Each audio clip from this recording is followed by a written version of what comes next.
Hey everyone, intuitive and astrologer Lisa Salvatore here to talk to you about the partial solar eclipse new moon that takes place on October 25th. In this video, we're going to go into all the details surrounding the astrology and the energy of the eclipse. We're also going to talk about the eclipse cycle because it's not just October 25th. And we're going to go through this specific eclipse new moon by sign. Because if you follow me, you know that normally I don't really like to work with eclipse energy because it is a wild card. However, this particular one, dare I say, actually seems workable, at least slightly, but we'll get into all that. But first, be sure to like, share, and subscribe to my channel if you appreciate this content, as it really helps me to grow my channel, and also you'll be notified as I upload new videos. If you are new to my channel, welcome. If you've been with me before, welcome back. Thank you for being here. Also, be sure to sign up for my newsletter, lisasalvatore.com. It's free. I do put out the weekly energy report every Sunday. So if that's something that you're interested in, and you can also keep up with events and workshops by subscribing to the newsletter, lisasalvatore.com. It's all linked below. Let's get right into it. Let's talk about the solar eclipse new moon in Scorpio. So this new moon takes place on October 25th around 6:49 a.m. Eastern Standard Time. Now, it is not visible in the US, but that doesn't mean that we don't feel its potency. But it kind of goes without saying with eclipse energy that the path of the eclipse where it is visible is usually where you will hear activity coming out of. And that usually spans across the whole eclipse cycle. So the nodes of the moon are in Taurus and Scorpio, the north node's in Taurus, the south node is in Scorpio, and this is the axis where the eclipses take place. So thinking back, we had our first prelude to the eclipse cycle back on November 18th, 2021, when we had our lunar eclipse full moon in the sign of Taurus. And then we had our solar eclipse new moon in Taurus on April 30th of this year, 2022. And then we had our lunar eclipse full moon in Scorpio on May 16th of 2022. And now we've got the new moon partial solar eclipse in Scorpio on October 25th. And then we're going to have a lunar eclipse full moon in Taurus on November 8th.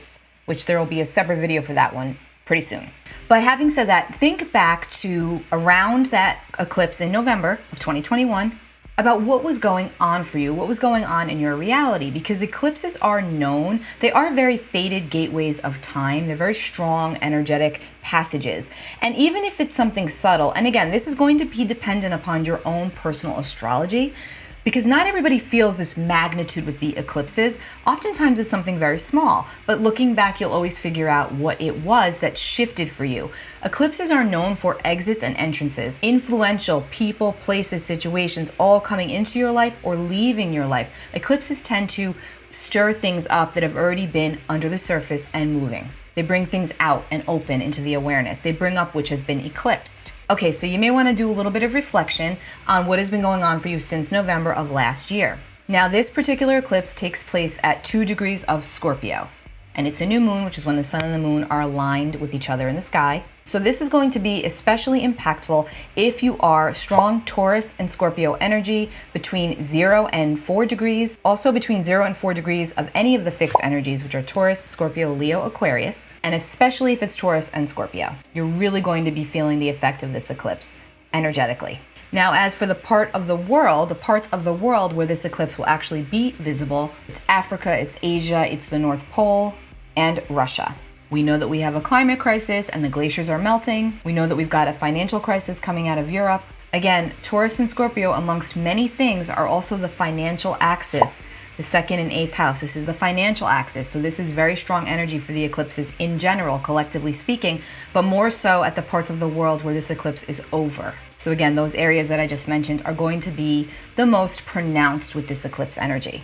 We may hear a lot more news coming out of those areas. We already are, so that's not surprising.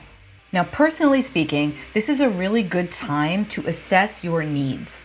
We have a lot of Venus energy right before this eclipse. I've linked that video below. It's basically like a rebirth of the heart.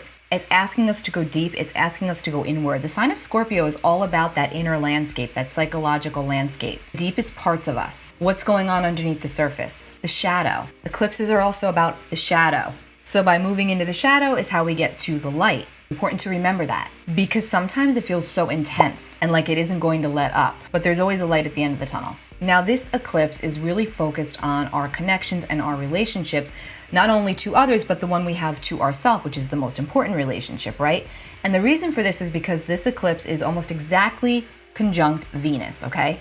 Now, Venus is the ruler of Taurus, which makes this even that much more powerful. So again, this is all about the heart. This is about allowing love into our lives in a whole new way, collectively and personally.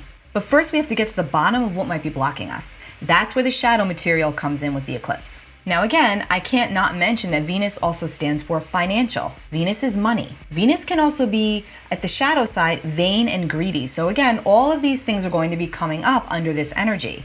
It likely already has been. Collectively, yes, absolutely, but this is on the personal level. So yeah, the solar eclipse, it's a partial solar eclipse. It is a big new moon. New moons are about the new. They're about manifestation. They're about bringing things in. They're like a rebirth energy. Let's get to the chart. All right, here we have our partial eclipse, our partial solar eclipse new moon in Scorpio. Takes place October 25th, 2022, 6:49 a.m. Eastern Time. And you see right here, the sun and the moon are exactly at 2 degrees of Scorpio. And here we have Venus at 2 degrees and 39 minutes. So she's almost exactly conjunct this new moon. So Venus is powerful right now. Now, Venus in Scorpio is not necessarily powerful because Venus rules Taurus, and Taurus is the opposite sign of Scorpio. So in Taurus, Venus is exalted. That's her favorite place to be. In the opposite sign of Scorpio, she is said to be in her fall. She doesn't really do very well in Scorpio. She kind of struggles there. But again, when we struggle, that's when we find that depth of emotion and intensity. And that's when we can transcend. And that's when we can heal. And so there's a huge healing component around this new moon. And here we also see the dwarf planet Haumea at 29 degrees and 32 minutes of Libra. Haumea is the goddess, the Hawaiian goddess of fertility and childbirth and also abundance. And Haumea is conjunct this new moon Venus in Scorpio. And I bring this up because all of that abundant energy is just highlighted even more with the presence of Haumea conjunct this new moon. So this is all about bringing in the new. This is all about healing. This is fertility. Yes, that could be literal, but also more on the metaphorical level. So it's just another nice energy that comes into this new moon.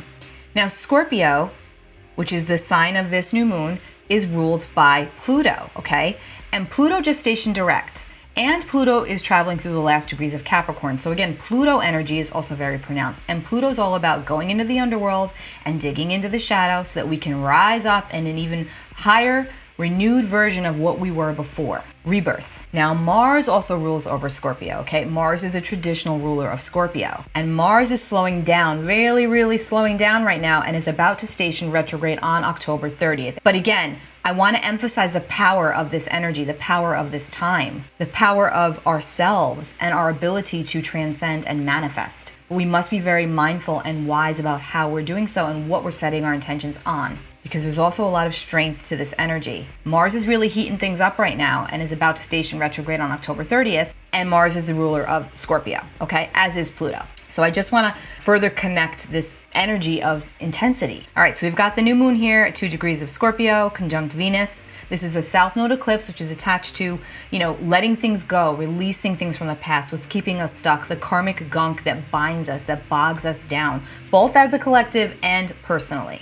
Any debts that are owed, literal financial debts or emotional debts, that's all going to come up under this energy so that we can move forward more authentically. Speaking of Mars, this new moon is also trining Mars over here at 25 of Gemini. It's a separating trine, but we're still going to count it because we are talking about the importance of these planets. So a trine is a helpful aspect. So yeah, even though Mars is heating up and getting ready to station retrograde on the 30th, this is still a nice energy before we get to the real intensity. Now let's not forget that Uranus is conjunct the North Node over here. So this speaks to destiny, this speaks to the future, this speaks to the people, places, situations coming into our lives that are very fated, that we contracted for ourselves long ago, if you subscribe to that theory. Lots of new here that could be coming in, but we must release the old in order to get to it, in order to receive it in totality. Okay, Mercury over here at 22 degrees and 39 minutes of Libra is in a harsh aspect to Pluto over here at 26 degrees and 10 minutes of Capricorn. So we want to watch the way we're speaking to others so that our words do not land as harshly as they may, especially if that's not the intention. Okay, so very, very important with a Mercury-Pluto square. Because even though there's a lot of good here, there's still a lot of heat. Now, positively speaking, harsh words could help us to move through conflict, to resolve something that's been bothering us within a relationship in our lives. Again, remember, Pluto rules Scorpio, so it's very strong influence at this eclipse. Now, the other thing is the heat's really on with Pluto because Pluto is also squaring the Sun, Moon, Venus conjunction. Now the square is starting to separate, but it's still here, so we're going to count it. Because yes, the goal is to transcend and to rise up, but that's not going to feel that easy. But again, by going into the shadow, we get to the light. Really deep times right now. So if you are going to work with this eclipse energy, I highly suggest that you get raw and real with yourself about what might be blocking you from moving forward in an area of your life the past year or so. That's what you want to look at. That's what you want to dig into. And then manifest accordingly. Okay, again, let's talk about Mars, because Mars is slowing down, getting ready to station retrograde over here. Mars at 25 degrees and 25 minutes of Gemini is still squaring Neptune over here at 23 degrees and 3 minutes of Pisces. Mars-Neptune squares can definitely fog things up. Reality can be a little skewed here. There's a strong intuitive vibe right now, but with Mars and Neptune, we can sometimes move towards paranoia or even deceit, self-deceit, self-sabotage. So again, really sit with what comes up for you. Because Mars is also squaring Jupiter, and again, Jupiter will blow things up and magnify the qualities of whatever's going on. So if we're feeling confused with that Mars-Neptune square, Jupiter can come in and really blow up that emotion, blow up that feeling. And Jupiter's about to re-enter Pisces on October 28th. So again, there's a sensitivity increase here. But Pisces can also lend us over towards delusion and fantasy. So we want to watch out for that. Oh, and Mars over here is also in conjunct Pluto, a quincunx aspect, which is as funky as it sounds. It basically means that Mars and Pluto are not connecting right now. It's hard for them to adjust. It's hard for them to integrate their intensity and their energy. Again, Mars and Pluto are both the rulers of Scorpio here. Let us not forget. And Mars is about to station retrograde. I know I'm repeating myself a lot, but reason being is that there's just so much to this eclipse, so much power. And I just want to make sure that we emotionally use it wisely. Because it's not totally smooth sailing, but when we learn to ride the waves, we will get to the shore. And speaking of the in conjunct aspect, Mercury over here is also in conjunct Neptune. Yeah, at 23 degrees and 3 minutes of Pisces. So with that, let's be very mindful about what we're taking in, information, what we're absorbing, okay? Because remember, Mercury rules over information, it's communication, it's the media. The moon rules over the people. Mars in Gemini, about to station retrograde. Gemini is all about communication, words, information. It's information overload right now, so you need to be your own guru, like I always say. Make sure that you're going inward, that you're dropping in to register how something feels to you, so you don't just absorb other people's noise and words. You want to make sure that you're coming out of a place of your heart center, and that what your truth is your truth, and not somebody else's truth just because they fed that to you. Because it'll be easy to be misled when it comes to information. There's going to be a lot of it going on. Remember, don't forget to check out my Mars in retrograde video. It's also linked in the description box. I've broken down these transits over the past few months. But yeah, there's also a lot of misinformation going on. So again, you need to be your own guru. You need to drop in. You need to feel what's right for you above all else. Okay, so those are the aspects.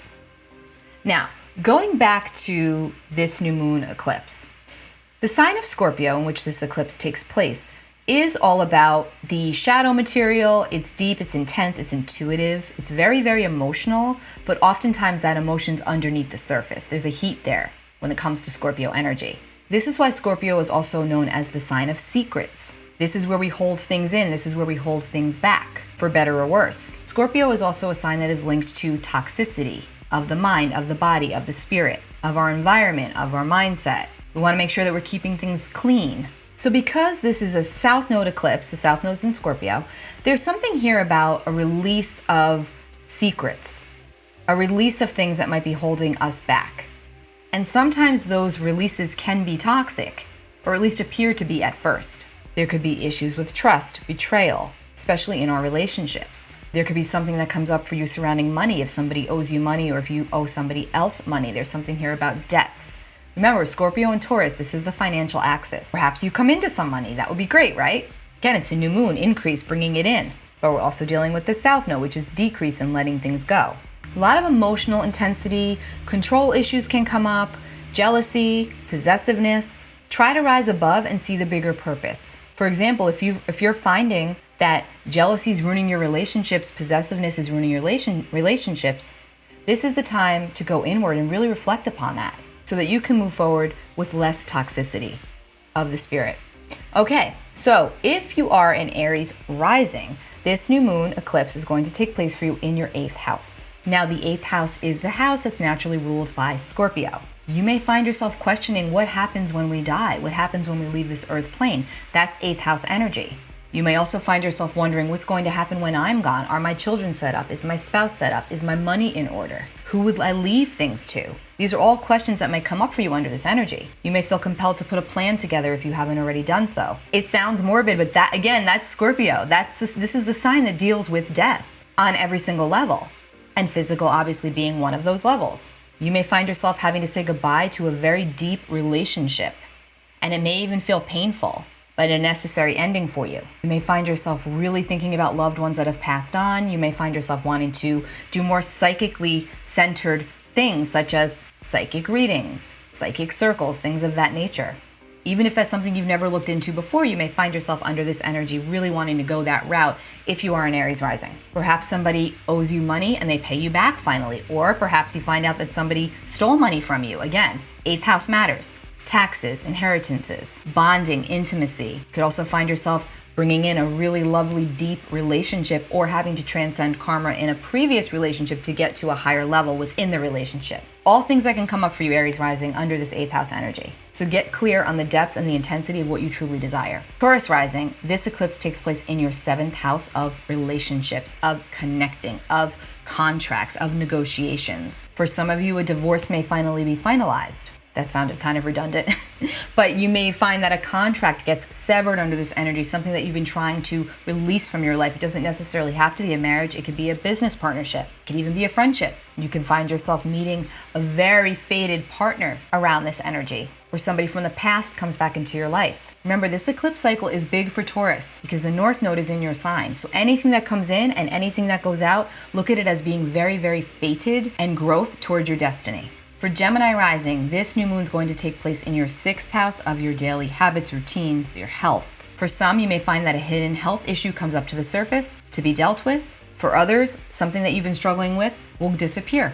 You may find yourself really getting rid of bad habits, recognizing how toxic something is for you that you're doing on the day-to-day, because the 6th house is our daily habits and routines, our health and our hygiene. So whatever comes up for you, lean into it. Cancer rising, this takes place in your 5th house. You can find yourself in a nice new romantic relationship. The 5th house is all about fun and romance and pleasure and play. It's also the house of children and where we act like children. It's also our creativity, creative projects. This is a great new moon for you if you are doing any kind of spiritual work. Also anything sporty. This eclipse is going to have you wanting to reset something about the way you're spending your recreational time. So reflect upon that. Leo rising, this eclipse takes place in your 4th house. So a question that could be coming up for you is, what feels like home to me? Now remember, home is not just the physical home. Home is also spiritual. It's emotional. It's the foundations of life on every single level. So you may find yourself questioning even your earlier years, the childhood experiences, thinking about how it's influenced you to the person that you are today, and even also compelling you to go into maybe some form of therapy to drop some baggage for things that might be holding you back so that you can move forward truthfully and peacefully and find that home, which is within the self. Virgo rising, this takes place in your 3rd house of community and communication. I feel for the Virgo risings, your intuition is going to be kicked on into high gear, and this is a really good new moon eclipse for you to be doing some psychic work, intuitive work. If you're a writer, excellent energy for you, Virgo rising. You may really be wanting to expand your intuition under this energy, and it'll be easier for you to do so. Libra rising, for you, this takes place in your 2nd house. This eclipse for you, Libra, I feel has a lot to do with value, not just monetary value. Of course, that's a part of it. You will be analyzing your finances, but also it's more about the personal. It's more about your self-esteem. It's more about your self-worth, what's pleasing to you. Where are your relationships not balanced? Do you value what's going on right now? What can you release? A lot of this has to do with your self-worth. Okay, Scorpio rising, big energy for you. Are you surprised? This is your 1st house, the house of the self, your expression, who you are, your energy, your personality. This could make you feel like you're having a little bit of an identity crisis. And it's not that this is anything new for you, because you have been feeling this energy if you're a Scorpio rising. And in a lot of ways, this could feel really very good and powerful. This solar eclipse new moon is asking you to be in a state of acceptance. Acceptance of what was, what is, and what can still be. Acceptance about what is working in your life and what is not, especially when it comes to your relationships. especially when it comes to the deepest, most private parts of yourself, because there's something here about, where are you closing yourself off? Where are you cutting yourself off? Where are you holding back purposely and maybe blocking yourself from true authenticity, from true connection? Strong reflective energy is going on for you right now. You're really in this Scorpio space of shedding your skin and becoming your best self. So release lovingly what needs to go in order to help you get there. Whatever relationships aren't serving you, whatever habits are not serving you, the toxicity in your life, it's going to become that much more obvious to you if you're a Scorpio rising about what these issues are, where these challenges lie. It's a big one for you, Scorpio rising. For Sagittarius rising, this takes place in your 12th house. This is like a solo time for you, Sag. A lot of suppressed feelings are likely to be coming up for you under this energy. Again, lean into it. Think about this time as a deep spiritual renewal. Don't be afraid to be alone for a little while, to go inward and to reflect. You'll come out with a lot of insight. Capricorn rising, this takes place in your 11th house, and there's a strong emphasis on your crew, the community that you're a part of. And if you're not a part of one, there's going to be some reminders or some things coming up to let you know that it was really time to create this space to connect, especially if you've been off the grid, especially if you've been overworking. Your body might really start speaking to you under this energy. There could also be changes to the groups you're a part of, to your friendships. And some might even be unexpected, but just trust that whatever does happen under this energy, it is for the betterment of your soul and for your destiny. Aquarius rising, this energy could bring in a promotion of some kind for you, perhaps a new job, perhaps your status is changing. It might even be just really unexpected, but in the best way possible. Pisces rising, for you this eclipse takes place in your 9th house, and it's asking you to explore your deepest needs and desires, especially when it comes to expansion and doing something different out of the norm. Something that requires you to really push your boundaries, to stretch, to grow, especially when it comes to your relationships, when it comes to your spirituality, to your faith, to your beliefs. You could get presented with a really nice opportunity to go on a trip, to plan a trip. All signs are pointing to yes and to changing things for you if you're a Pisces rising. Okay, so let's get a tarot card for this new moon. For the collective. General tarot card. I'm using my Nightmare Before Christmas tarot deck. I only whip this deck out once a year. I absolutely love this movie, so that's why I had to get this deck when it first came out. So let's grab a card. All right. The 8 of Candles, which is actually the 8 of Wands. This would be Wands in the traditional tarot deck. So this is a very active card. Are we surprised? 8s are all about, moving through challenges and conflict. The 8 of Wands is movement and energy. It's passion. And it's fast. This shows fast, quick movement, which is eclipse energy. Fast, quick changes that propel us forward onto our destiny. This card also speaks to love and travel. Positive vibes all around. I really do feel that this new moon has a lot of positive potential.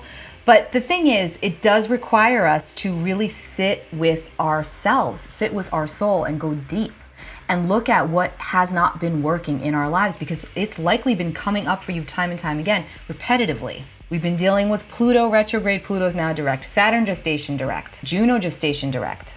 What is stopping us from connecting? What is stopping us from being in our true light and truth?